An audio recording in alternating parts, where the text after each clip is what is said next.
Well, hello everybody, this is Tim Green with Rattle Magazine. Welcome to your critique of the week. It's Friday, May 29th. Thanks so much for joining me.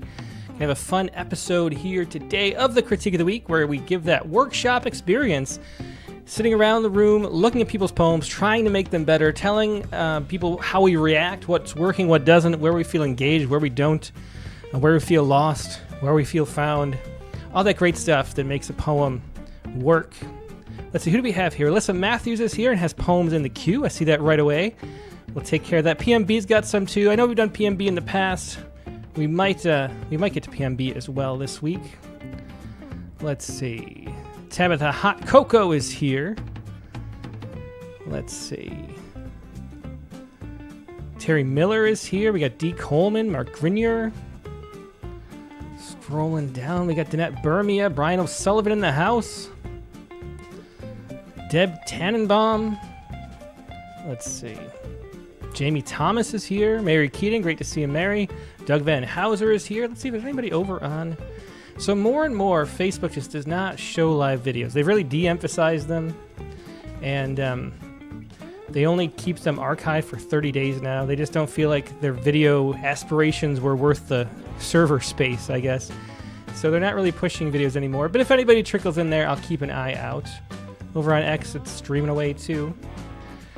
All right, anybody else here? Hemant Malik, all the way from Australia. Great to see you, Hemant. All right, well, let's take a look. So we had, if you have a poem in the queue, let me know. Let's see. J.M. Antrobus, great to see you from Marietta, Georgia. Great. And Joanna Pendleton has poems in the queue too. Okay, so we got PMB, we've got Alyssa Matthews, and we've got Joanna Pendleton. And we'll do, as we tend to do, people I know we've done in the past, we will do as a third poet if we have time to get to it. That's what we'll do. And so let me write those down. So first we'll do Alyssa Matthews. And Alyssa said, I saw the comment, she said that her husband says being picked would be like getting picked for the Powerball. So we got to have that experience. It's not quite the low odds. There are 500 poems in the queue. That's how many people have stuff submitted and are interested in doing it. Let's see, Joanna Pendleton. Oh, with two N's, Joanna Pendleton. And PMB, which is, of course, Paul Mitchell Bernstein. Okay, so we got those down. All right. And Tabitha Hot Cocoa's got some in the queue. A little too slow. Next time, maybe, Tabitha, but thanks.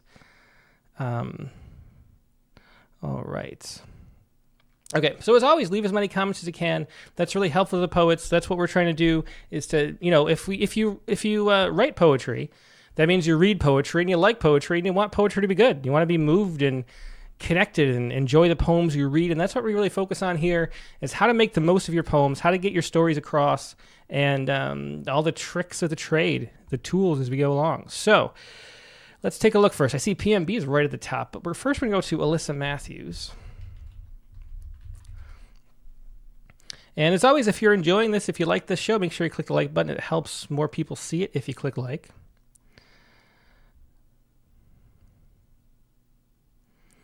All right, so here we have Alyssa Matthews, 2 poems, and this first one is, let's see, are there any general questions? Alyssa Matthews from New Jersey. Try to make sure we don't accidentally show your address, Alyssa. It's in the document. Any questions? General quality, technique, and impact, as well as my poetry too earnest. All right, well, the importance of being earnest. It's very important to be earnest there. All right, let's see. Earthly Remains is the first poem from Alyssa Matthews. Here we go.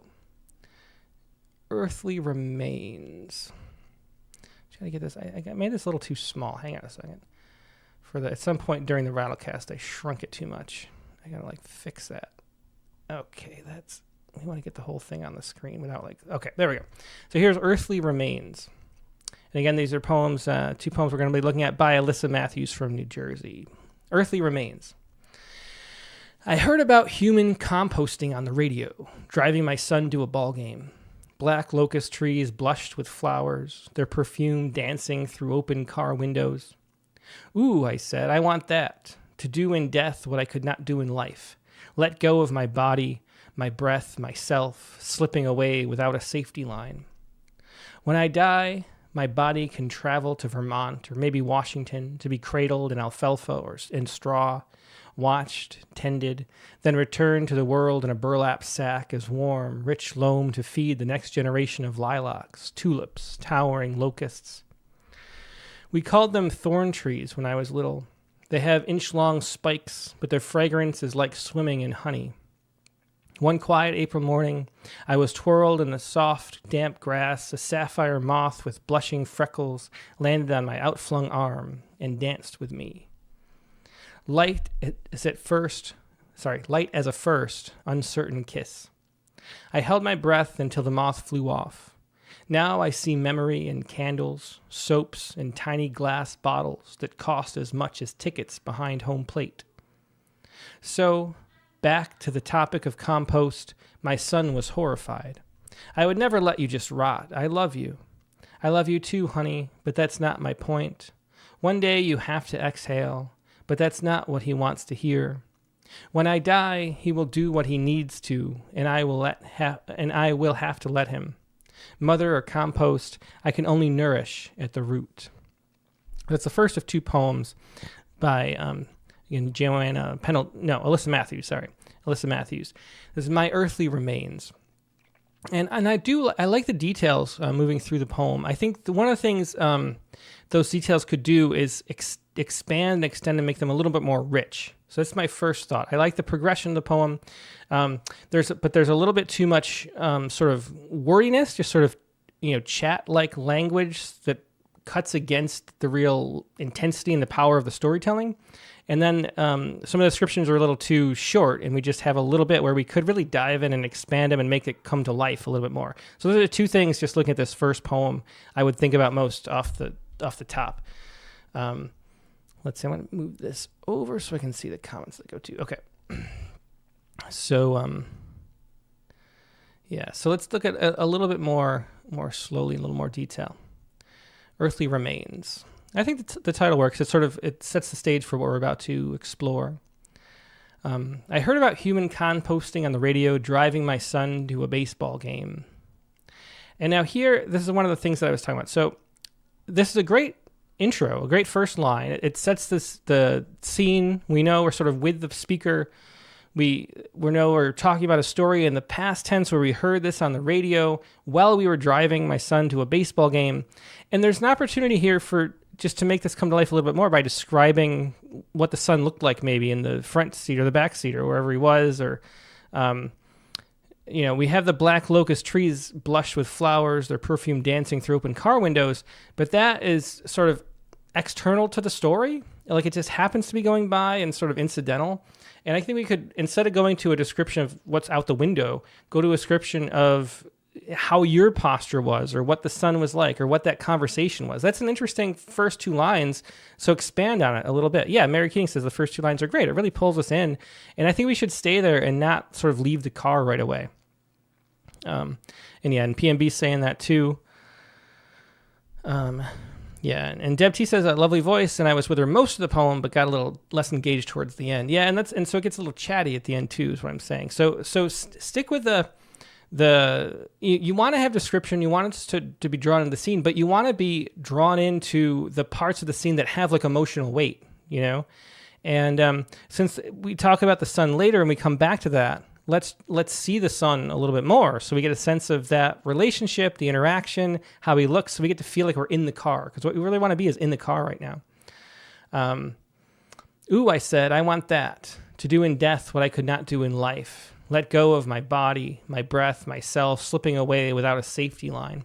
Now, one of the things you hear me say a lot on the Critique of the Week is to write like you talk, or write like somebody talk, or could talk, in a really natural way, because that's the way we connect. There's a reason why we use the words we do and the ways and the phrases we do when we're not really thinking, we're just speaking extemporaneously. We know how to create sounds that sort of have a flow to them. And it's when we think about it and slow down and force stuff out that we get in the way of that sort of natural cadence and rhythms that we have just by virtue of being speakers of a language. And I think that goes on a little bit here, where, I said, I want that. That feels like something that was really said. But the rest, I can't really imagine this being said to the sun, to do in death what I could not do in life.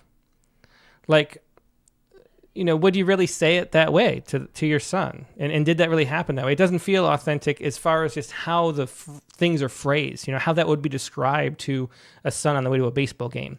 And so we really want to be in there feeling that experience of this interaction and not sort of generalized and poeticized in the process. We want a real immediate, intimate experience so we can sort of be in on the secret of this experience that you experienced, So anyway, so I think this can be a more natural speech, draw us in more. Yeah. Okay. And now here, so and part of it too is because it's I said, so it's sort of expecting it. We're not. There's an option too to turn to. You're not speaking to the son anymore. You're speaking sort of self-talk and to the reader. And it sort of shifts, but it's not really a clear shift. And that's part of the issue with the poem not feeling as crisp. And so, there's sort of like a turn. And that's sort of okay if the intensity of it lives up to that. But there's a lot to be gained in the authenticity of it being an actual intimate conversation. So, yeah, let's see. Yeah. Another one suggests if this is all that was said, ooh, I want that.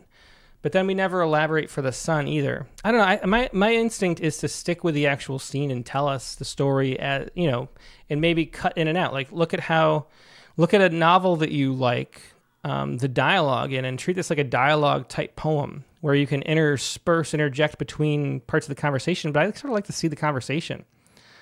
But anyway, let's continue. To let go of my body, my breath, myself. So these are generalities, and you can sort of have a list. We had, there's that rule of 3, which I had a Facebook post about just this week. But we do love lists of 3 using the same syntax, and that can work for having it be this simple in general if this line is really vivid that comes after it. But slipping away without a safety line is sort of a generalization too. So we want to really see crisply what's going on here and sort of more vivid in that to continue to draw us in.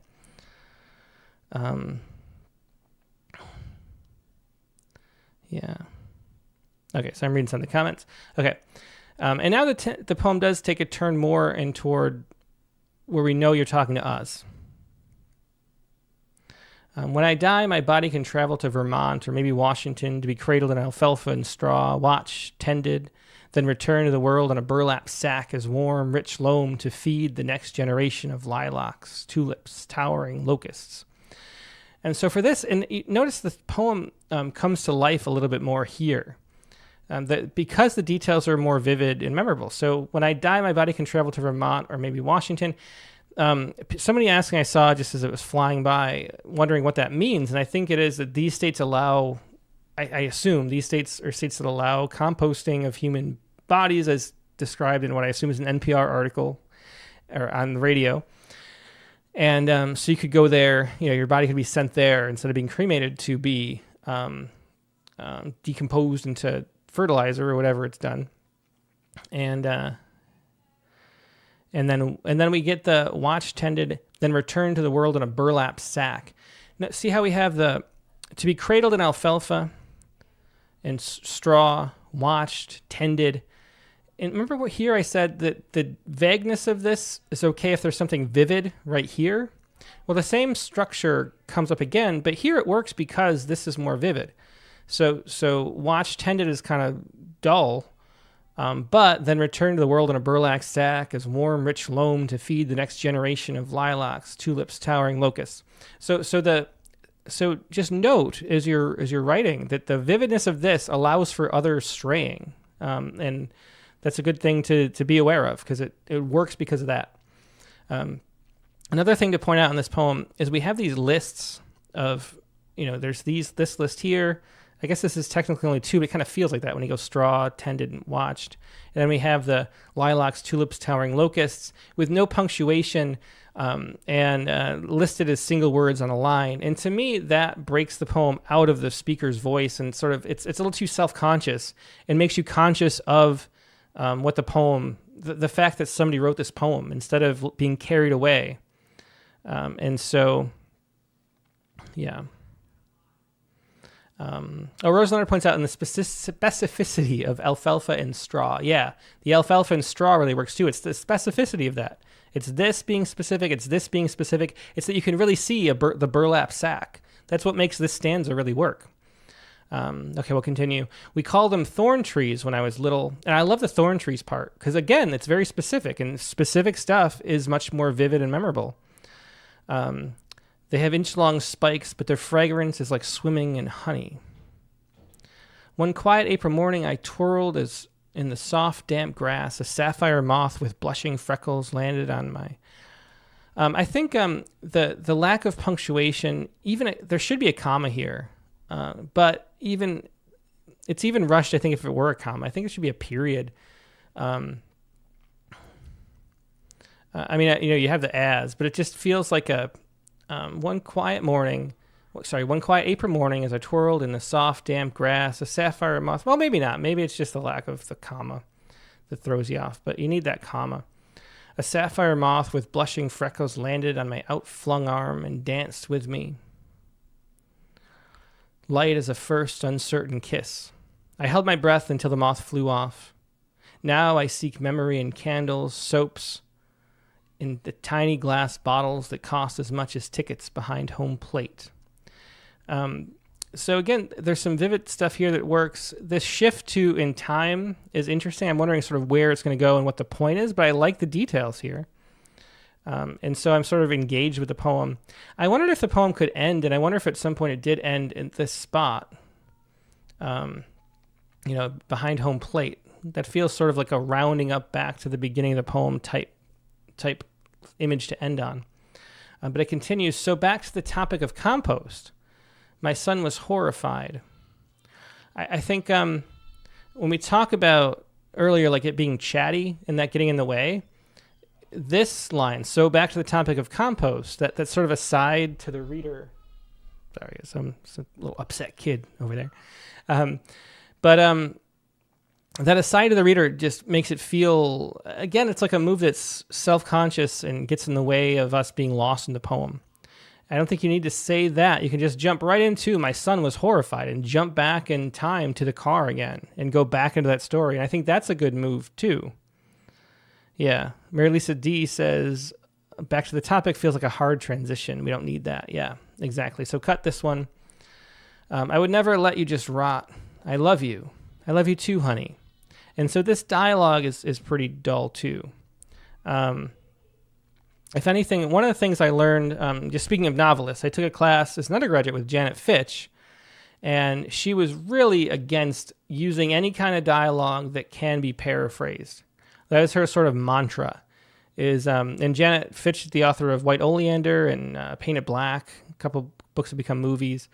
And you'd think, a novelist whose books become movies would have a great dialogue. And the reason why she has great dialogue is because she hardly ever has any dialogue at all. It's only dialogue when it exposes something interesting, when it's said in an interesting way, when it, the speaker has a certain accent or some kind of the way of talking presents itself is special or the line's memorable. Otherwise, she paraphrases as much as she can.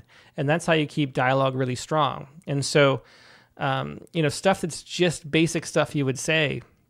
I know I was talking about having it being an authentic conversation, but it's this conversation when interesting stuff is said.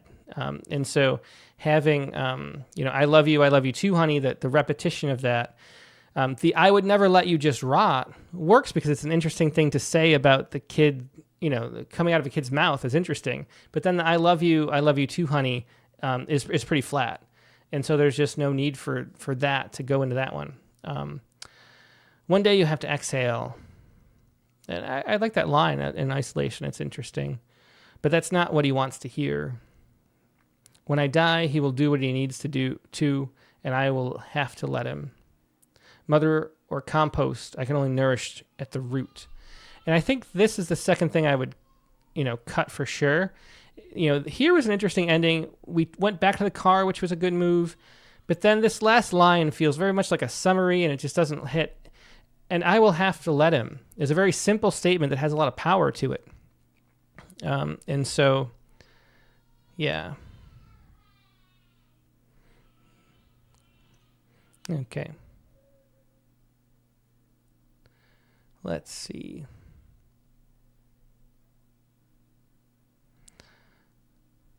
Mary Keating says the language and imagery is beautiful. I think it just needs to be tightened up and stay with the subject of becoming compost. I take out the sun being in the car and just think out loud on that. Yeah, that's true. I think there's a lot of opportunity for exploring what that thought actually is. And so getting more a sense of how you felt, maybe the structure of the poem should be, the sun's exposed to the story, sort of disagrees with it. You ruminate over it, and then you return back to the sun at the end. But really making it vivid, your own thoughts and feelings about that, in a way that's more direct, might make the poem stronger too. All right, so some good advice here. Michael asks, how does one get in the queue for one's poem to be critiqued? Well, go to rattle.com. Everything is there. Go up to content. Critique of the week is one of the links. It'll explain all about the show, and you can submit 2 poems there through Submittable. I mean, everything. We do so much at Rattle, and it's all at rattle.com. The Rattlecasts, daily poems, poems in your inbox, subscribing to the actual print magazine, which we do have almost 12,000 subscribers now. It's the 3rd largest literary magazine in the English language, I believe. And all that is there at rattle.com. You'll find it all. Okay.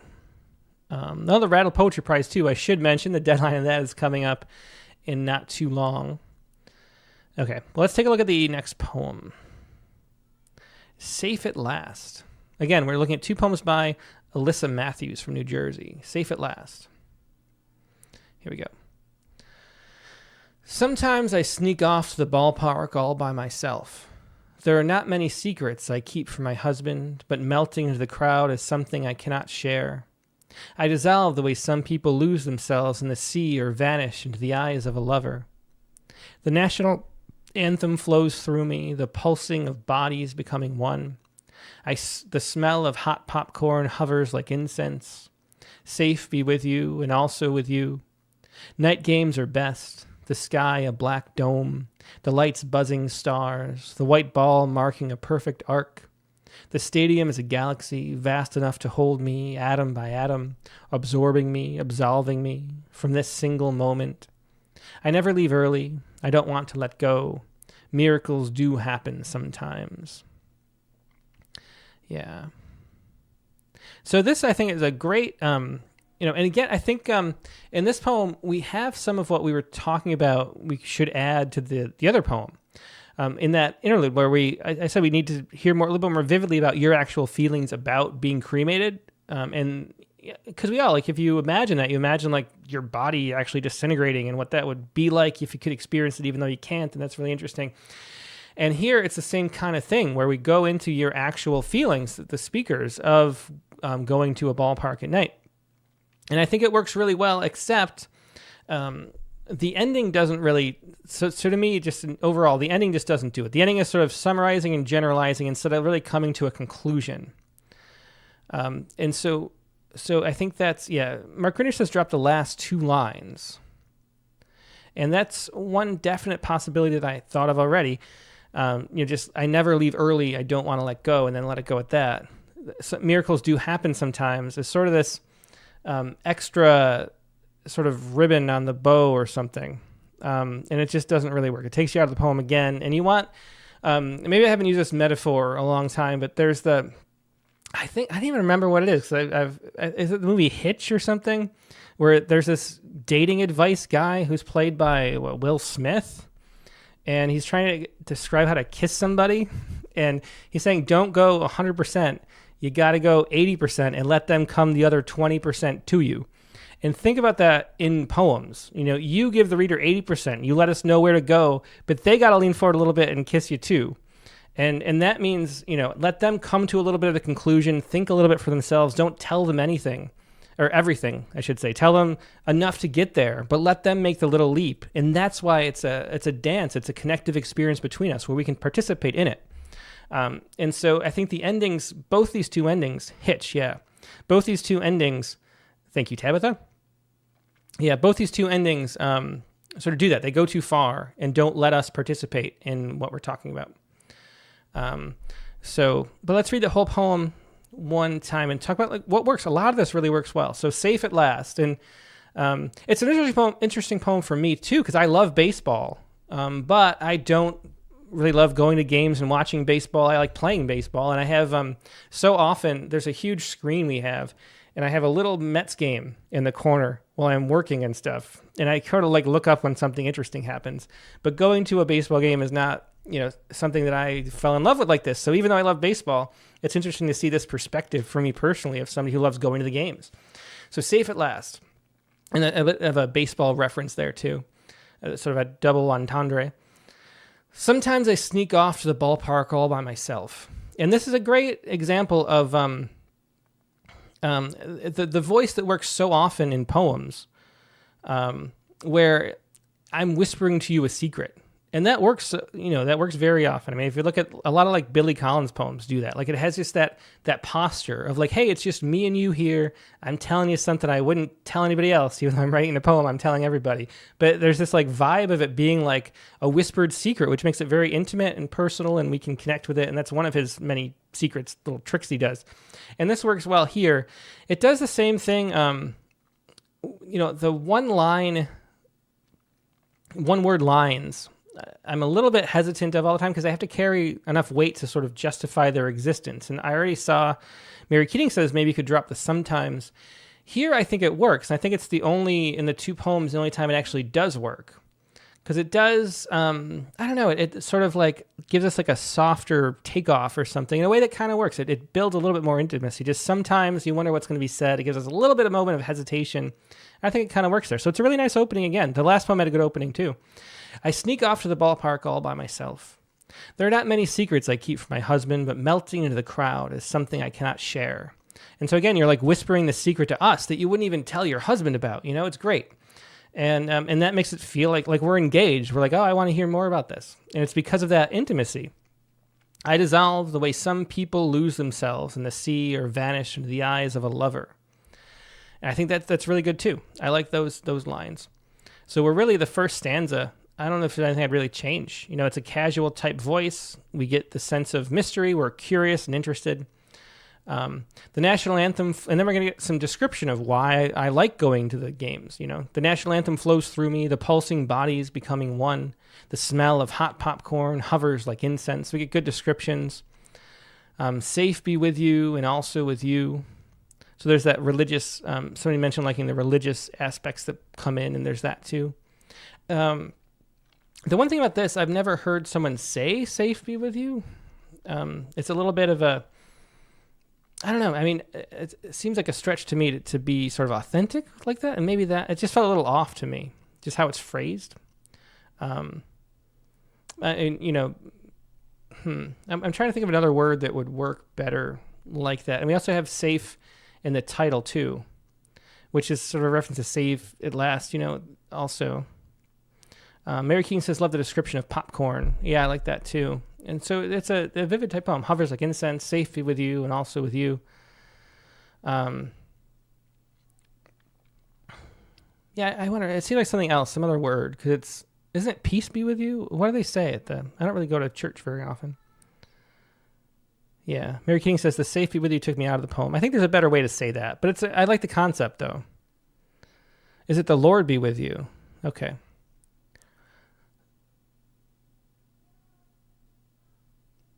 And PMB says the Force. Yeah, my brain goes to the Force. And I'm sure that's where it came from, from Star Wars. Night games are best. And I like the night games are best, the sort of transition there too. The sky, a black dome, the lights, buzzing stars, the white ball marking a perfect arc. Yeah, very vivid, simple but vivid descriptions. I really like this. It's really engaging. The stadium is a galaxy, vast enough to hold me, atom by atom, absorbing me, absolving me from this single moment. I never leave early. I don't want to let go. And I think you guys are all right. Where you say it's fine just cutting the last two lines and that'll work. Peace be with you is from Catholic Mass. Yeah.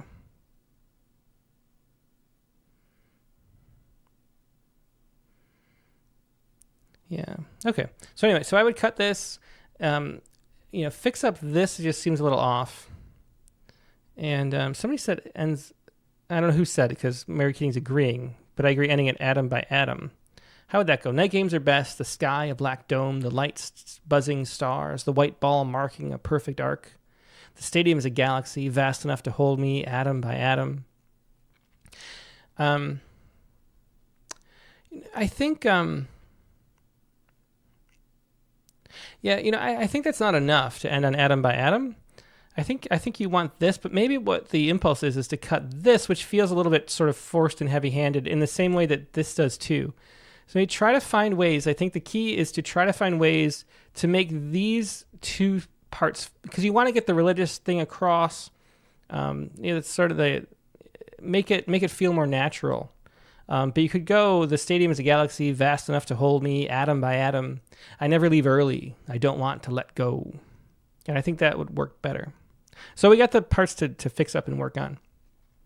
But definitely engaged in an interesting poem, both of these. So thanks for sharing these, Alyssa. Okay. So that was Alyssa Matthews. We're going to move on. And next we have...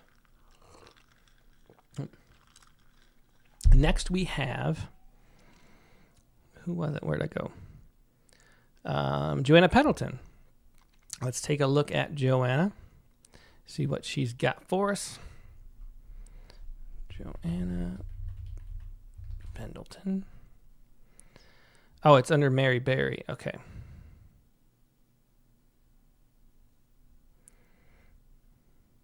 Or Mayberry. Oh, okay. Put it there. Okay. So Joanna says, how can I write my poems to have an emotional impact upon the reader? I feel passionate about the subject, but how do I make that clear in these poems? Do they come off as cliche or just bland descriptions? I'm not sure about punctuation and line breaks in the first poem. Mother's Medicine. By the way, I'm amazed by all I've learned from watching these episodes. Thank you. Well, thanks, Joanna. I'm glad about that. The line breaks and punctuation are something I think I used to talk about that a lot more. But in the last couple of years, really, I've just focused so much on clarity and how we experience your poems, because I think that is the most valuable. Like, there's a lot of advice everywhere for how to make a line break and what a line is and things like that. And people just don't talk enough about how to make poems actually engaging and the story come across, and how to understand how your poems are landing, and having people explain what their reaction is to your poems. It's like, it feels like the most valuable use of our time. So I tend to lean toward that rather than talking about like little crafting notes and nuggets. And it's a good reminder probably to come back to some of that too. Anyway, we have two poems here. Again, this is, Mayberry, from California. Two poems.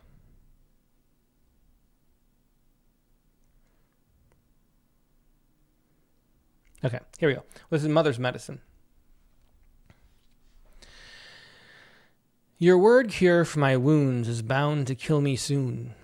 No nurturing, you're hostile, near my narrow hope of healing.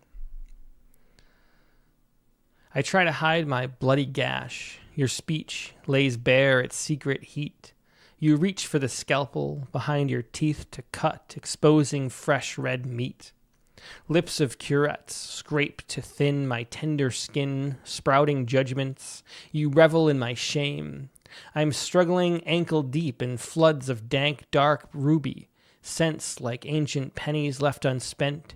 You pause to search your instruments, then seize to the cruelest but the best.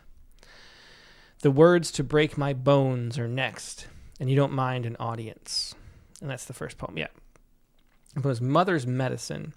And so from the perspective of the punctuation, it's hard to do a poem that doesn't have much punctuation. Here, there's only commas, there are no periods, we never really fully stop. It's the kind of poem that could be, famously, or I guess most famously, W.S. Merwin went through a phase with writing poems with no punctuation at all. And this is a rare poem that could almost work with no punctuation. The way it moves, the line breaks kind of work in that way very often. The key to punctuation is to be consistent and to realize that the point of punctuation is to be helping the reader read the poem. That's what punctuation is actually for, and it sort of seems obvious on the one level, but we kind of forget that it's supposed to be a helper, so we know how to read and say things, and that's what the actual purpose is. It's not just like rules that we made up prescriptively. It's a way of guiding the reader along, like having little stop signs on the road and little yield signs, and that's what like a comma is kind of like a yield sign. So anyway.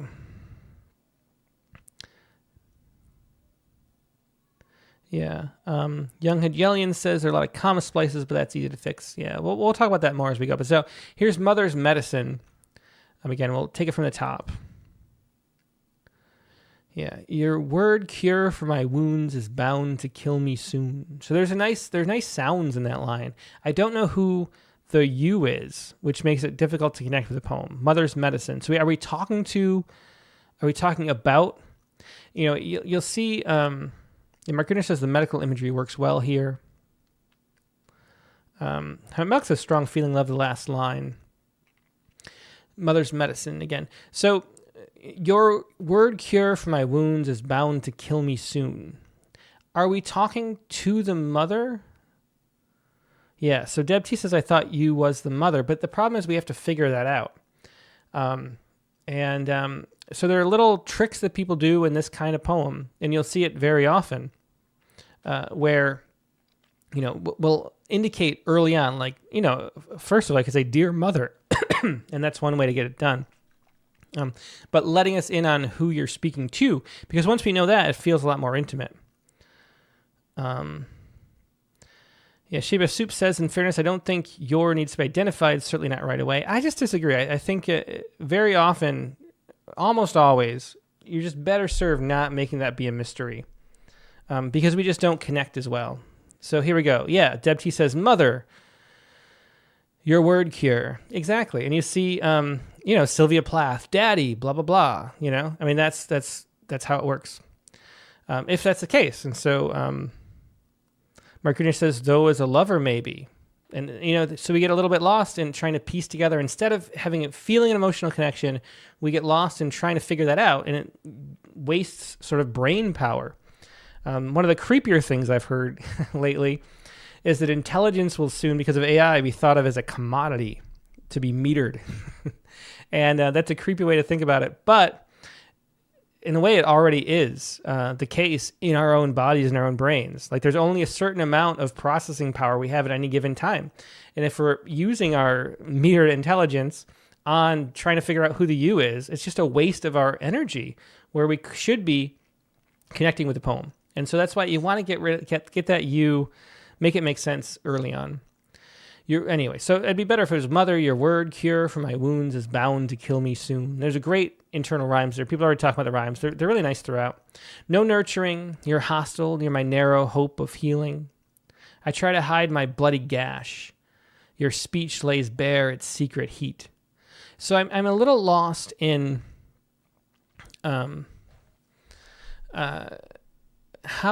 what the word cure is. It's a little bit hard. I'm not really following the poem. Maybe I'll get it more as I keep reading in the second read. But I try to hide my bloody gash. Your speech lays bare its secret heat. What is the secret heat of this speech? I feel like I'm missing something. And maybe I just don't get it and everybody else does. But I feel a little bit lost about it, that aspect of it. I try to hide my bloody gash, but your speech lays bare its secret heat. You reach for the scalpel behind your teeth to cut, exposing fresh red meat. So you get those rhymes there. These are the comma splices that somebody was talking about. I mean, technically, you're supposed to have a semicolon there or a period because it's a full sentence on either side, and it's not. There's no and connecting, so it's not a list. So you really technically. It's supposed to be a semicolon, but the poem sort of establishes that as the way it's going to be written. It's sort of throwing up yield signs instead of stop signs. There are no stop signs in the poem. And that's sort of how it's working, which is why I'd say you might want to consider just having it be a poem with no punctuation at all, which is a little more elegant solution than that, because some people are going to find that frustrating. Anyway, you reach for the scalpel behind your teeth to cut exposing fresh red meat. So, cutting fresh red meat and bloody gash, those are both sort of cliched tropes in poetry and sort of a melodramatic. And so some of those words, those like no words that tend to turn people off unless they're used in a really fresh, interesting way. So I would avoid that kind of imagery. If you can, and if not, try to make it fresh and original, which is tough, which is why they're imagery that's used frequently. Lips of curettes scrape to thin my tender skin. So we're going to get nice rhymes, internal rhymes here. What are curettes? It's one of those words I probably don't know, and maybe most people do. Curettes? Oh, those are scrapers from what? From debriding or removing biological tissue and debris from body cavities and surfaces. All right. Lips of curettes scrape to thin my tender skin, spouting judgments. You revel in my shame. I am struggling, ankle deep in flood. So that's the medical instruments people were talking about before. I did not know that. You revel in my shame. I am struggling ankle deep in floods of dank, dark, ruby scents like ancient pennies left unspent. I like the scents like ancient. You get some of that penny scent is a scent that comes up sometimes in poems, but making them ancient and unspent makes it much more interesting. That's the kind of thing, if you can do that with bloody gashes, it makes the bloody gashes work, I'm struggling, let's see, left unspent. You pause to search your instruments, then seize the cruelest but the best. The words to break my bones are next, and you don't mind an audience. And I think the ending is really great. So once we get into the idea behind the poem, it really comes to life. And I take back what I said about not understanding the speech. It's just that it takes so long to get there that I kind of forgot. And I think condensing this and making it, you could even start kind of up here. The ending, the words to break my bones are next, and you don't mind an audience. I mean, that's really chilling and it really makes sense. And also this, you pause to search your instruments, then seize the cruelest but the best. Seizing the cruelest but the best of these kind of like torture devices, which are the words she's going to use, is a really powerful thing to hinge the poem on. I think that part really works. So it's a matter of getting into that poem faster, and sort of not using sort of cliche-ish type language up here to make the power of the rest of the poem stand out. Let me see if there's any other comments. Yeah, Deb T says, hearing it again, I'm very struck by the last stanza. Yeah, me too. That's how I felt as well. Hallie York says, curettes are instruments used in some abortions. That's another thing I did not know. Thank you.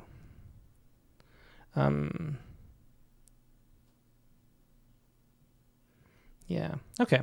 Yeah. So I think it's pretty much the consensus on that. It's a slow to take off poem, but then it really gets going. And so look at how to, I already mentioned for some reason, and I guess maybe my brain was cued to that given the topic, but Sylvia Plath's Daddy, look how she sort of extends and continues the metaphor in that poem. Maybe we should just look at that. Why not? I haven't read that poem in a long time. Feel how I want to pay attention to the movement and the way she sort of maintains the intensity and the energy of this poem. And again, here we go. Her poem's called Daddy, and then we know who the you is, because it's not saying. See that with this poem, it's mother's medicine, which implies probably that it's going to be about mother's medicine, not directly addressed to mother. But here it's addressed to Daddy. So we know who the you is. If the other poem was mother, then we would know. Like somebody was saying, start with mother you. This is daddy you, Daddy, and let's pay attention to how the energy is maintained, how we turn and shift things and don't sort of repeat, but we dig deeper sort of as we go, okay? And we'll just look at this, because I haven't read this poem in a long time. Okay, Daddy, you do not do, You do not do any more black shoe, in which I have lived like a foot for 30 years, poor and white, barely daring to breathe or a chew. Daddy, I have to kill you. You did before I had time, marble heavy, a bag full of God, ghastly statue with one gray toe big as a Frisco seal, and a head in the freakish Atlantic, where it pours bean green over blue in the waters of beautiful Nauset. I used to pray to recover you. I do. In the German tongue, in the Polish town scraped flat by the roller of wars, wars, wars. But the name of the town is common. My Polak friend says there are a dozen or two. So I never could tell where you put your foot, your root. I never could talk to you. The tongue stuck in my jaw.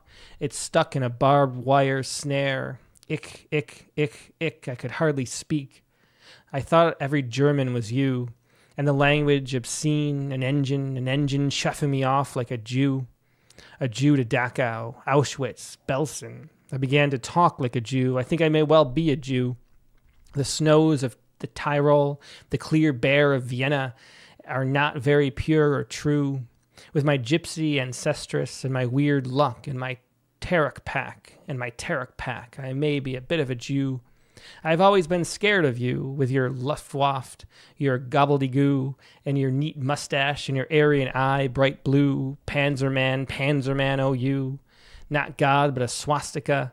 Not so black, no sky could squeak through. Every woman adores a fascist, the boot in the face, the brute heart of a brute like you. How long does it go on? Oh, it's way longer than I remember, too. Yeah, let's end it there. We get the picture. I was thinking it was like 6 stanzas maybe. But anyway, so we get the sort of digging deeper into the same images we had, is how she keeps pushing and sort of turning over the object of the poem, which is this her feeling about daddy, and how something comes up sort of as if by sort of a spontaneous image or something, and then she digs in and explores that. And so we get this overturning that leads us into the Holocaust and all the stuff that she's talking about.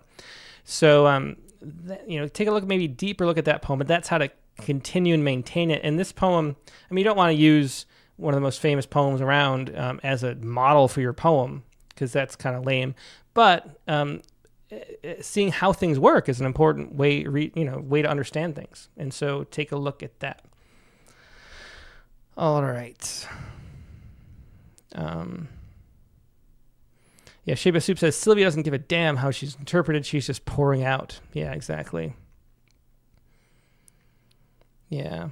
Terry Miller says, Plast's live reading is amazing. Yeah, it's in my head. It's sort of more I've heard it than read it, actually. Yeah. Okay, well, anyway, let's move on to the next poem. And let's take a look at Mother Love and God Sparks. Another one. This is a little shorter. Let's take a... there we are. Mother Love and God Sparks. Mother Love is worth, unsearchable. In secret ways it stays locked tight and safe, blurring borders, customs and beliefs, colorblind, mother mind, holds smiles reflecting newborn eyes and covers scars that time has carved, adopting aches of countless aging children. Mother Love is brave, unshakable. In sacred parades or battered battalions that bear life out, or inside wombs where futures start, Mother Heart is beating time on a thunderous drum, while choruses of praise are sung for mothers who tend sparks to of God to flame, lighting earth, healing hurt. Mother Love is worth, unsearchable. So I like this.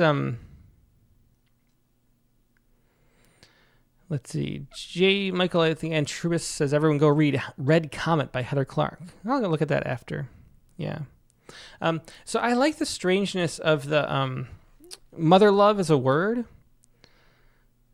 Yeah, and the sounds are striking, as Terry Miller says. This one stays more abstract, and I think that works. Staying more abstract works better, and it doesn't have the same kind of tired tropes that the first one fell victim to, with the sort of gory, sort of medical, bloody type imagery. So it stays more fresh and a little strange, which works. Mary Keating says, great sound and rhythm. I almost don't care what it says. Yeah. My only, I wondered if, Chelsea McClellan says, I had the same feeling in both poems, wooed, but unsure what I've just read by the end. For this one, I had sort of two main thoughts. First of all, the mother love, I wonder if it could just always be mother love instead of shifting to mother mind and mother heart. That feels a little bit too, I don't know, self-conscious again, like we were saying with a different poem before. It feels a little like, like I had an outline for this poem. In the poem, the strength of it is that it feels so spontaneous and sort of just spewing it all out in this rhythmic and musical way, which is what makes it work. And so I wonder if I was getting a little distracted by that shift between mother love and mother mind and mother heart. Is it better just being mother love the whole time? That's my first thought. The second thought is just the ending doesn't live up to the rest of the poem. And I think it just hasn't found its ending yet. Lighting earth, healing hurt, mother love is worth. So we have the earth, hurt, worth rhyme, and then unsearchable. There's no period at the end. I wonder if it sort of went on and we've missed the more, but it feels like it sort of just fizzles out. Yeah, Dry Manchita says, but the mind and heart rhymes are delicious. Yeah, I mean, that might be the case. Yeah. And we end to mother love is worth unsearchable, which is the first line.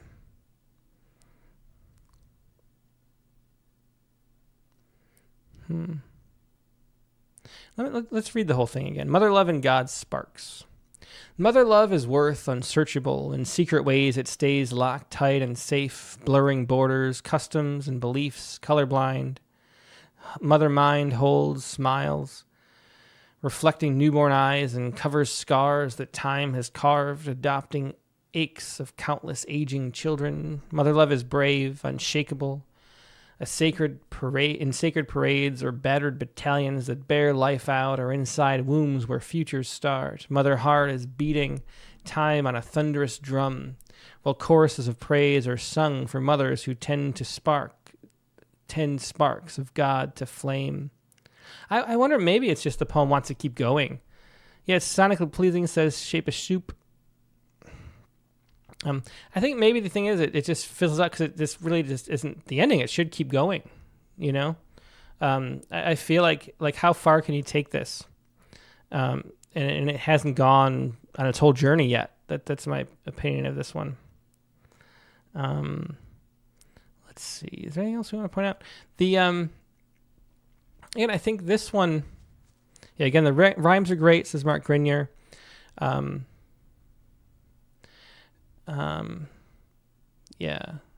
poet, which is Joanna Pendleton, asked about the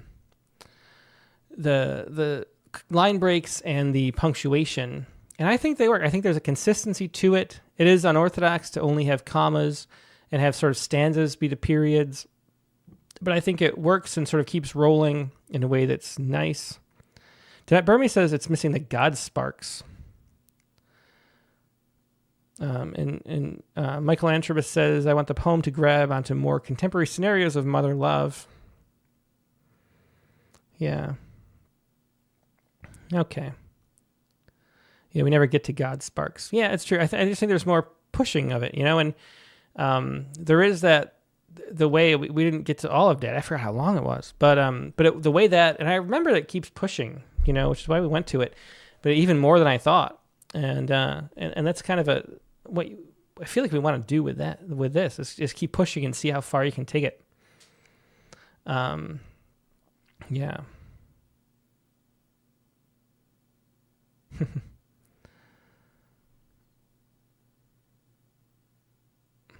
Yeah.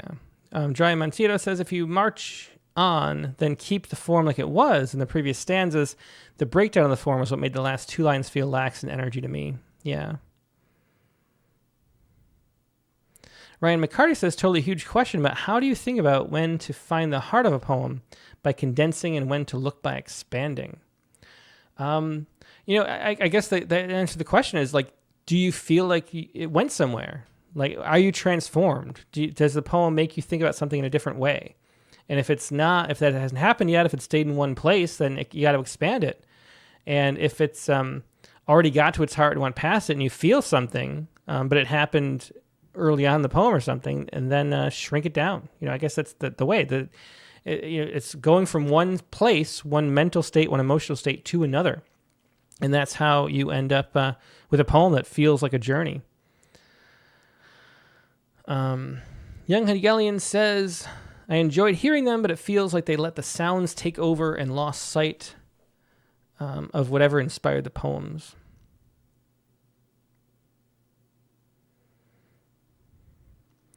Let's see. Drymentita says, God's sparks are too abstract, so in the world of the poem, they only manifest as mother love. Well, that's I think that works. It's an interesting concept, and maybe what the point is. But the poem feels like it just wants to press on and explore and find new territory to me.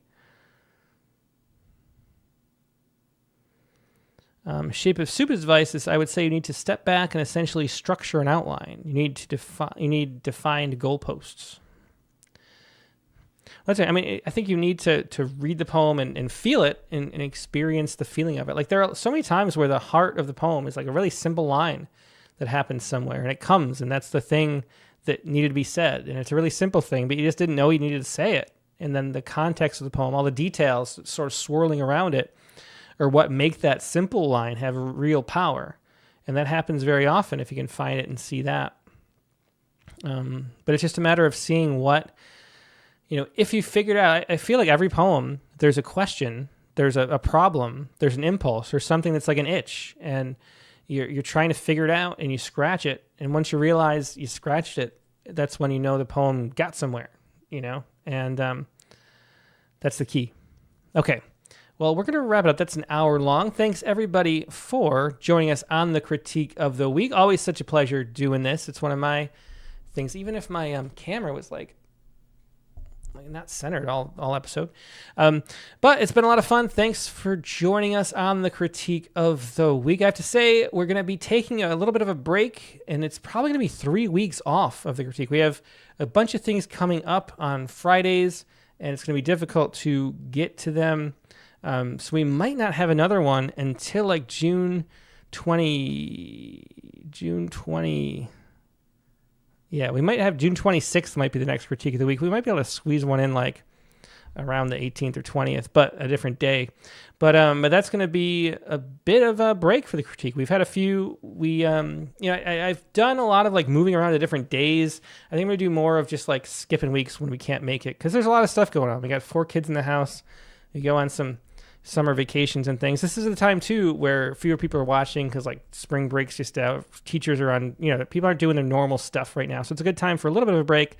So that's what we're going to be doing for the Critique of the Week. We're also missing a Rattlecast episode. We're having the episode this Monday, June 1st. Then there's no show June 8th. Then we're coming back with Amy Alvarez on the 15th. We got a great lineup after that, but we're missing one Rattlecast show. Probably going to miss another Rattlecast show in the last week of, maybe the first week of August or something like that. So anyway, yeah, thanks so much for being here. Oops, I should have put the music on so you can hear a little music as we go out. I should say, too, if you enjoyed this, make sure you click the like button. Clicking the like really does help. Talk about it. This is a free workshop. Everybody gets better as a poet when you participate here. I see it all the time. Been seeing it for the 7 years we've been doing this. Tell your friends. Participate. Click the like button. Make sure you're subscribed. Now, also, a note to the Poetry Space just dropped a new episode where we did another duel. People like our duels. That's Katie's podcast. I co-host with her where it's just audio. We talk about something. A lot of times we have guests. This time, in the duel format, we take 2 literary magazines. We took Agni and New England Review and picked random poems and put them head-to-head and see who would win. That's always a lot of fun. That was look at the Poetry Space anywhere you get your podcasts. Now, next week's guest on the Rattlecast is going to be... Where'd it go? Right there. Valentina Knupp. Now, Valentina is a 2-time Rattle Poetry Prize finalist. She's won the Ekphrastic Challenge a few times. She's been in Poets Respond, some regular issues of Rattle. So we published Val a lot over the years. Going to be great to get to know her better. Her book is Ruined Music. The prompt for this week was going to be right about a time we got into trouble outdoors. Am I phrasing that right? is going to be write a poem about a time you got into trouble outdoors. I got it word for word for the first time. Congratulations to me. Pat on the back. Write a poem about a time you got into trouble outdoors. If you'd like to join us on the Rattlecast sharing your poems, make sure to submit it by Sunday night at midnight. And you'll be considered. And what else? I guess that's it. So thanks everybody once again for joining me. And hope you have a great weekend. In the meantime, we'll see you on Monday night, Rattlecast 345 with Valentina Nutt. June 1st, 8 p.m. Eastern, 5 p.m. Pacific. Hope to see you there. Hope you have a great weekend. Goodbye.